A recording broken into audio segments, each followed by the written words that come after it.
అందరూ ఒకే విధంగా థింక్ చేస్తారా? అందరూ ఒకే విధంగా ఎంజాయ్ చేస్తారా? అందరూ ఒకే విధంగా ఆలోచిస్తారా? అంటే ఒక ఎగ్జాంపుల్ చెప్తా. ఒక 'తాజ్‌మహల్' ఉంది. అనిలు, కుమార్. అనిలు 'తాజ్‌మహల్' చూసి oh my God! Wow! Super అంటాడు. కానీ కుమార్ మాత్రం చూసి జస్ట్ నార్మల్‌గా నవ్వి ఏదో మనసులో ఫీల్ అయ్యి బాగుంది అంటాడు. అంటే వీడెందుకు అంత ఓవర్‌గా ఫీల్ అవుతున్నాడు? వీడెందుకు నార్మల్‌గా ఫీల్ అవుతున్నాడు? అంటే వీడు ఆ విధంగా చూస్తున్నాడు కాబట్టి అలా ఫీల్ అవుతుండు. ఈడు జస్ట్ నార్మల్‌గా చూస్తున్నాడు కాబట్టి సైలెంట్‌గా ఉన్నాడు.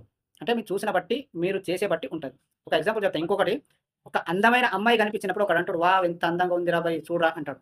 ఇంకొకడంటాడు, "ఏ నాకలా ఏం కనిపించట్లేదు. జస్ట్ నార్మల్‌గా ఉంది కదా! యావరేజ్" అంటాడు. అంటే వీడు ఏదైతే చూస్తాడో, వీడు ఎలా చూస్తాడో అలా అనిపిస్తది.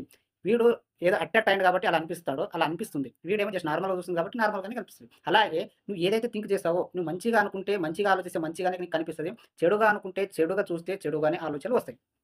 అంటే నువ్వు నీ మైండ్ సెట్‌లోనే ఉన్నాయి అన్నీ. ప్రతి ఒక్కటి నీకు చూసే చూపులలో ఉన్నది. నువ్వు ఏ విధంగా చూస్తావో ఆ విధంగానే కనిపిస్తారు మనుషులు కూడంగా. అంటే మన మైండ్ సెట్‌ని చేంజ్ చేసుకోవాలి. మంచి దారిలో తీసుకపోతే మంచిగానే కనిపిస్తాయి అన్నీ. చెడుగా పోతేనే అడ్డమైన పని